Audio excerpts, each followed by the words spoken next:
Thank you, loyal blog readers and listeners, for joining us for our next episode of the Duane Morris Class Action Weekly Wire.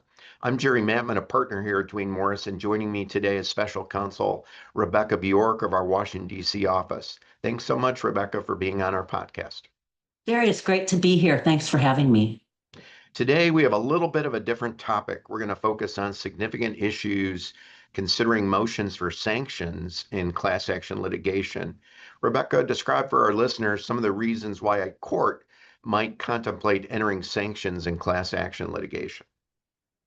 Sanctions are just simply thought of as penalties. In civil cases, they are typically in the form of a monetary fine, usually issued in response to violating procedures or abusing the judicial process somehow. But the most extreme sanction that can be imposed in civil cases is dismissal with prejudice of the filing party or dismissal of the answer of the responding party, which means that the sanctioned party would have no further recourse available and the case would be over with judgment entered against them. Well, thanks for that overview. Let's jump right into it and talk about some of the most significant rulings over the past 12 months. What about the IKEA case? What happened there? Sure. In D'Onofrio, IKEA was hit with sanctions in an age discrimination collective action.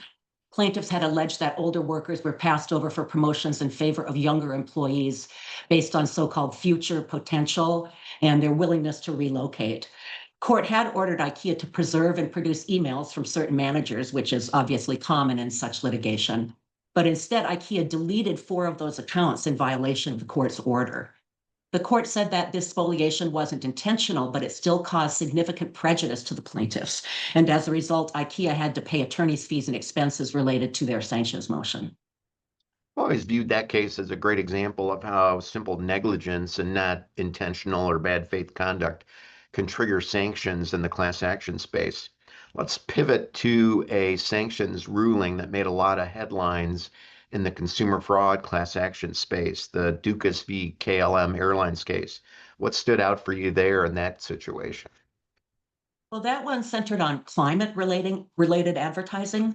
Plaintiffs, led by a class action lawyer named Spencer Sheehan, claimed that KLM had misled customers about their environmental commitments. But the named plaintiff admitted that she never saw the ads in question, so she never had standing. Now, the attorney, Sheehan, did not withdraw the suit or fix the issue even after KLM raised these points with the court. So the court hit him with a $1,000 fine and ordered him to pay KLM's legal fees. The court also referenced this attorney's history of filing questionable consumer class actions. So this is a clear signal. Do your diligence before filing your lawsuit. Good admonition. But speaking of high costs, what about Durant v. Big Lots that involved over $140,000 in attorney's fees? What happened there? Well, that case was about allegedly deceptive labeling of coffee. And the court found that the lawsuit was frivolous, especially since it mirrored a previously dismissed case out of New York. The judge used the lodestar method to calculate fees and rejected the plaintiff's objections as vague. But importantly, while the defendant requested a multiplier for the work their attorneys did, the court said that standard fees were enough. But still, this was a big hit for the plaintiff's counsel, both financially and reputationally. Let's continue and take a tour of the sanctions jurisprudence that developed over the last year. Tell us briefly about the cases of Ham v. Acadia Healthcare and Plunkett versus First Key Homes. Sure. In Ham, the court partially granted sanctions against the plaintiff's counsel in a wage and hour case, and it was all about discovery misconduct, which is often the case in these cases. Missed depositions, failure to cooperate. The judge trimmed the fee award, though, for inefficiencies like block billing, but he still ordered reimbursement for time spent preparing the sanctions motion. But in Plunkett v. First Key, the other case you mentioned, the tables were turned there. The plaintiffs were awarded sanctions because the defendant, First Key Homes, tried to settle directly with potential opt-in plaintiffs outside of court supervision. Court called this coercive, issued a protective order, and awarded fees and costs to the plaintiffs. So there's another cautionary tale. Never sidestep judicial oversight in FLSA cases. Let's talk about courts declining to order sanctions or appellate review of sanctions order. Let's talk about the rare reversal in the N. Ray Sanford law firm case. Yeah, in that case, the Eighth Circuit concluded that the district court had not given the firm that was involved there or its managing partner sufficient notice before suspending them from handling FLSA cases for 2 years. That's another type of sanction that courts have the authority to impose.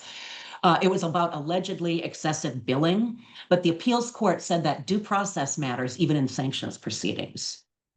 And then what about the word count in a very interesting decision called Larson versus PTT?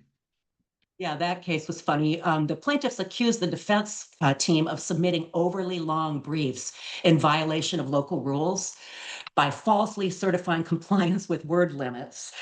And it turns out that the Microsoft Word settings excluded footnotes from the count.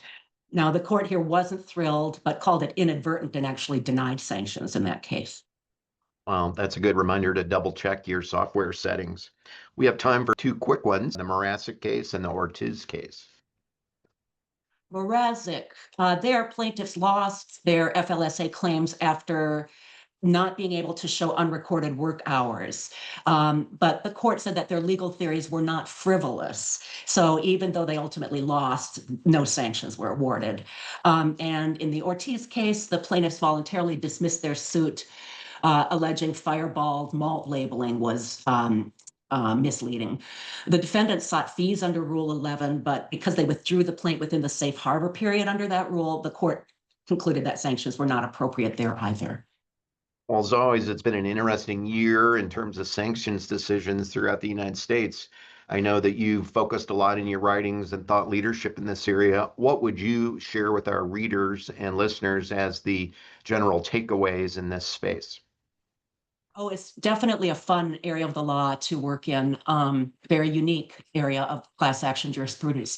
I would say that the courts try to balance accountability of the parties to complying with the rules and fairness. And that's probably reflective of what the rules require. Courts are willing to impose serious consequences, but only after very careful consideration. And I see the trend being judges increasingly scrutinizing discovery matters and professional conduct matters in complex litigation, and that both sides, plaintiffs and defendants, are being held to the same standards. Well, thanks so much for your insights, Rebecca. And I know our readers are looking forward to the launch of the 2026 Duane Morris Class Action Review and the appendix, I believe it's Appendix 2 on sanctions orders throughout the United States over the past 12 months, which you're the co-author of. So thanks so much for joining us today and sharing your thought leadership.